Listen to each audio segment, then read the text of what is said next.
Енді мен дұрыс түсіндім ба? Сіздер өтініш бересіздер, одобрение келеді, содан кейін ангарға келіп машинаны тексертіп, содан кейін құжаттамалардың бәрін қабылдайды, төлемнің бәрі жасалды. Сөйтіп сіздер дайын құжатты алу бөліміне өтесіз. Енді сол аралықта болып тұр ма осындай жаңа жағдай? Мына жаңа айтқандай, аңғардан шыққаннан кейін халыққа қызмет көрсетуге олар өздері автоматты түрде направление жібереді. То, что суретке түсіріп, қолыңа береді, қағаз шығарып, сонымен барасында құжаттарды толықтай өткіземіз. Сол жерде не қабылдайды? Халыққа қызмет көрсетудің жаңа жігіттері отыратын столда, қызметкерлері.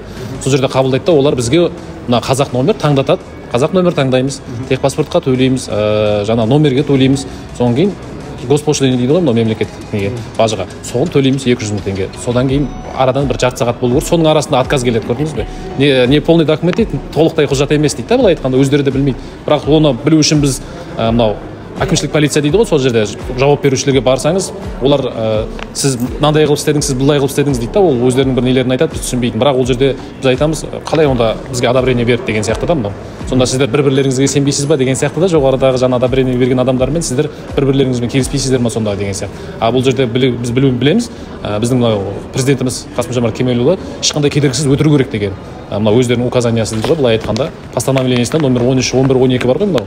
Осы легализация кезіндегі соларды оқып қарасаңыз, ешқандай кедергісіз, ешқандай несіз өткізуді талап еткен ол жерде. Бұл халыққа берген жеңілдік былай айтқанда да.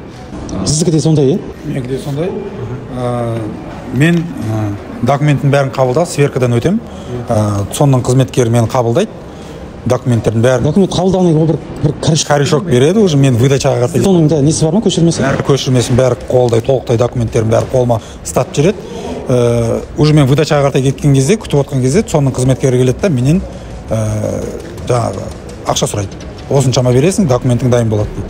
Мен айттым, енді бізге 215 мың теңгені төледім, бәрі уже қол жетімді, біз как положено легально. Қанша сұрайды сонда?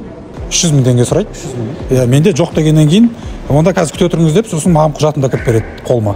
Сіздікі отказ келді деп. Мен түсінбеймін, не қылып отказ, өйткені бәрі мен одобрение бар, сверканы өтем. Отказ болатын болса, сверкаға кірмейтін едік біз. Еговтан отказ келетін еді бізге. Менің аты жөнім Оймырзаев Исламбек Жұмаевич, Қазақстан азаматымын. Жанымда тұрған кісінің аты жөні?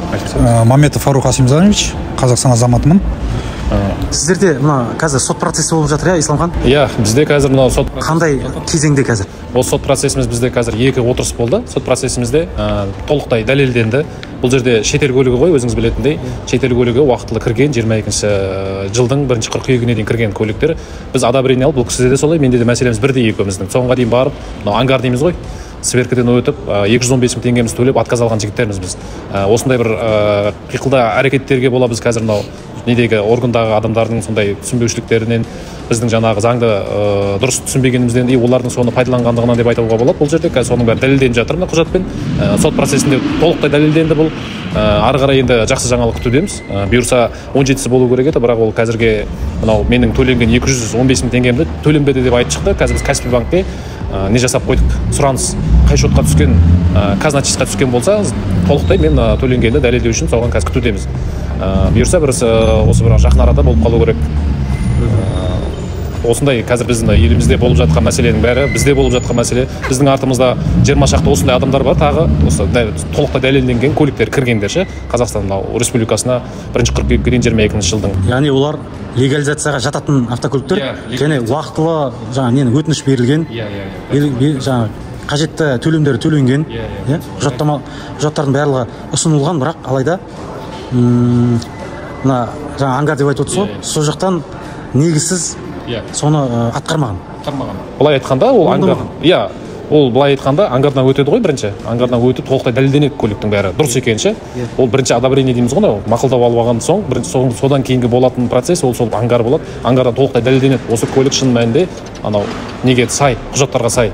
Содан кейін барып соңға барамыз, халыққа қызмет көрсету орталығына. Сол жерде мынау госпошлина дейміз ғой, мемлекеттік неге төлейміз барлығын. Сол кезде біз қазақ номер алуымыз керек болатын. Бұл көліктер конструктор ретінде тіркелу керек болатын. Қандай да бір себептермен жойылды біздің неміз, біз негізі өз уақытылы барғанбыз. Бұл кісінікі вообще көбірек мына жігітте ше. Ол да жаздың кезінде барған, мен ноябрь айында барсам, бұл жігіт жаздан бері жүр. Мен 23-дің ноябрьінде барғам, мақұлдау алып. Енді сізден мысалы 20 шақты адам деп отырсыз ғой.